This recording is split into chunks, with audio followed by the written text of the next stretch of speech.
एक ऐसा व्यक्ति जो दिन भर अपनी किताबों में लगा रहता था, जिसे बाहर की दुनिया से कोई खास लेना देना नहीं था।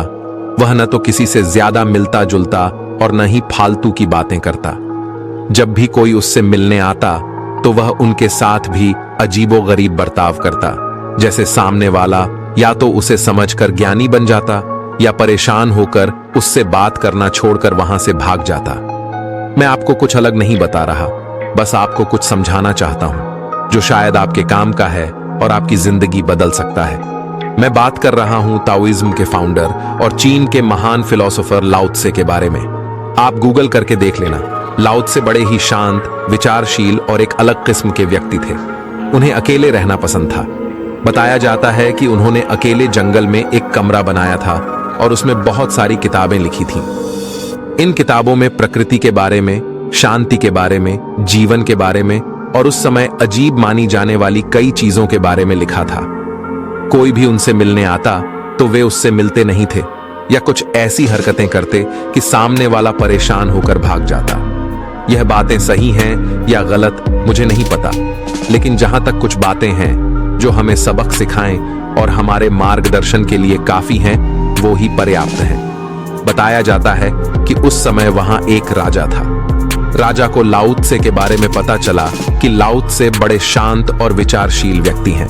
उस समय पूरे चीन में उनके जैसा कोई नहीं था।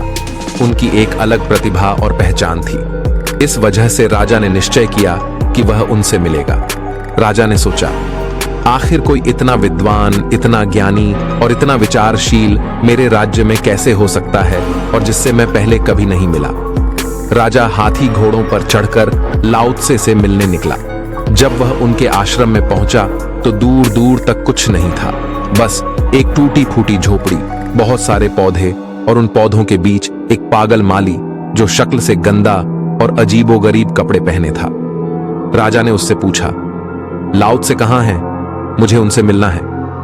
माली ने जवाब दिया, लाओ त्से शायद किसी काम से बाहर गए हैं। आप अंदर बैठिए, मैं थोड़ी देर में उन्हें बुला लाता हूं। राजा ने सोचा, कुटिया के अंदर जरूर कोई खास चीज होगी, शायद किताबें, स्याही या कुछ और, जिससे पता लगे कि यह ज्ञान आ कहां से रहा है।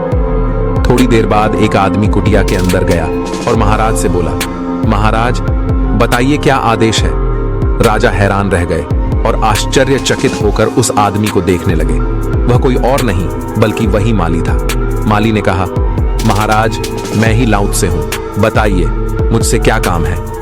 राजा ने अचरज से पूछा, अगर तुम लाओ त्से हो तो पहले क्यों नहीं बताया? लाओ त्से ने उत्तर दिया, दरअसल उस समय मैं अपने प्यारे पौधों को पानी दे रहा था और उनसे बातचीत कर रहा था, इसलिए मैंने आपको पहले खुद को माली के रूप में बताया, ताकि आपका ध्यान मुझ पर नहीं बल्कि उस कार्य पर रहे जो मैं कर रहा था। राजा ने कहा, मैंने तुम्हारे बारे में जितना सुना था वैसा देख के बिल्कुल भी नहीं लगता। न तो तुम्हारे पास आत्मज्ञान की कोई अनुभूति हो रही है, न ही यहां कोई किताबें हैं और न ही साधन। तुम्हारी झोपड़ी भी बिल्कुल वीरान और खंडहर जैसी है।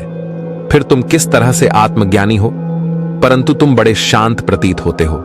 इसके पीछे क्या रहस्य है, मुझे बताओ। लाओ त्से ने उत्तर दिया, कहानी कोई नहीं है महाराज, बस इतना ही है कि मन की शांति और मन की सुंदरता पर बाहरी दुनिया का कोई खास असर नहीं पड़ता। जो कुछ भी है वह सब अंदर है। राजा ने पूछा, क्या तुम मुझे मन की शांति के लिए कोई विशेष पाठ पढ़ा सकते हो या मुझे यह बता सकते हो कि हमेशा इस तरह शांत कैसे रहा जा सकता है? लाओ त्से ने कहा, दरअसल यह राज जानने के लिए आपको कल सुबह आना होगा। आप सूर्योदय से पहले आ सकते हैं, फिर मैं आपको ये बातें सिखाऊंगा। राजा बड़े उत्सुक थे क्योंकि उन्होंने अपने जीवन में इस तरह की बातें कभी नहीं देखी थीं। वे महल में पले बढ़े थे और वहीं उनकी दिनचर्या हर दिन चलती थी। अगली सुबह राजा जल्दी जल्दी लाओ त्से के आश्रम पहुंचे। उस समय लाओ त्से फिर से पौधों को पानी दे रहे थे। राजा ने पूछा, अब बताओ कैसे शुरुआत करनी है और सबसे पहले मुझे क्या करना होगा? लाओ त्से ने राजा की ओर 2 मिनट तक देखा और बोले, आप यह पकड़िए, इस बगीचे में कुल 70 पौधे हैं, आपको इन सब में पानी देना है। जब आप आखिरी पौधे तक पहुंचेंगे तब आप मुझसे मिल सकते हैं और फिर मैं आपको राज बता दूंगा। राजा ने पानी का मग हाथ में लिया और पौधों को पानी देने लगे। लेकिन पानी देते देते उनके मन में ख्याल आया, यह मुझसे क्या करवा रहा है? हो ना हो यह मेरी परीक्षा ले रहा है। लेकिन राजा को विश्वास था कि वह यह काम कर लेंगे। दूसरे पौधे तक पहुंचने से पहले राजा की नजर पास बह रही नदी पर पड़ी। वह बहुत सुंदर थी और उससे बड़ी शांत ध्वनि आ रही थी। राजा उसके बारे में सोचने लगे, लेकिन फिर ध्यान आया कि उनके मन में विचार आ रहे हैं। लाओ त्से ने कहा था कि अगर आपके पास एक ही विचार हो तभी आप अगले पौधे पर जा सकते हैं। लेकिन राजा के मन में शांति नहीं हो रही थी। जब भी वे कुछ नया देखते, उनके मन में कई तरह के विचार आने लगते, जिससे वे आखिरी पौधे तक नहीं पहुंच पाए। शाम हो गई और अब राजा को गुस्सा आने लगा। वह परेशान होकर लाओ त्से के पास गए और बोले, ये मुझसे नहीं हो पा रहा है, अब मुझे तुम सीधे बता दो कि इसके पीछे क्या रहस्य है। लाओ त्से मुस्कुराए और बोले, जब आप शांत होते हो तभी आप चीजों को समझते हो, तभी आप सच्चाई को देखते हो। फिर जो कुछ भी आप करते हो वह सुंदरता के साथ होता है।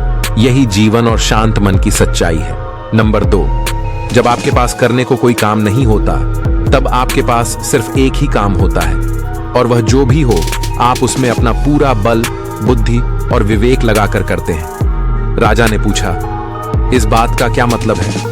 लाजू ने कहा, इस पर विचार कीजिए। जब आपके पास करने को कुछ नहीं होता तब आपके पास बस एक ही काम होता है, और वह काम कुछ भी हो सकता है, अच्छा या बुरा। उस समय आप उस काम को पूरी समर्पण के साथ करते हैं। नंबर 3, जब आप अकेले रहते हैं, जब कोई आपसे मिलने नहीं आता, तब आप खुद से मिलते हैं। उस समय आप चीजों को देखते हैं, और सबसे बड़ी बात यह होती है कि आप सच्चाई को समझने लगते हैं। तब आपका दिमाग उलझता नहीं, बल्कि सिर्फ एक चीज पर ध्यान केंद्रित करता है, और वह चीज है खुद। जब आप खुद पर ध्यान देते हैं तब चीजें आपको आसानी से समझ में आने लगती हैं। इस जीवन का सार, शांति का महत्व, प्रकृति की बातें और हर एक चीज तब आपको सुंदर लगने लगती है। शुरुआत में राजा को लाजू की बातें काफी उबाऊ लगी। वह मन ही मन सोच रहा था कि यह कैसी बकवास बातें कर रहा है। लेकिन जैसे जैसे लाजू एक एक चीज के बारे में समझाते गए, राजा को उन बातों पर यकीन होने लगा। फिर राजा की आंखें बंद होते ही चिड़ियों की चहचहाहट, नदी की आवाज, पौधों की सरसराहट, हर एक चीज उसे बड़ी बारीकी से सुनाई और दिखाई देने लगी। लाजू ने कहा, आत्मज्ञान क्या होता है? आत्मज्ञान यह है कि आप एक पेड़ के नीचे बैठकर उसके गिरते पत्तों को देखते हैं, और उससे भी आप आत्मज्ञान प्राप्त कर सकते हैं। अब आप बताइए, एक पेड़ के नीचे बैठकर आप क्या कर सकते हैं? आप उसके पत्तों को देख सकते हैं, पौधों को देख सकते हैं, हवाओं को महसूस कर सकते हैं। लेकिन अगर आपका मन शांत है और आप चीजों को समझ रहे हैं, तो पेड़ से गिरने वाला हर पत्ता भी आपको आत्मज्ञान का एहसास दिला सकता है, और वह चीज आपको बेहद गहराई से समझ में आएगी।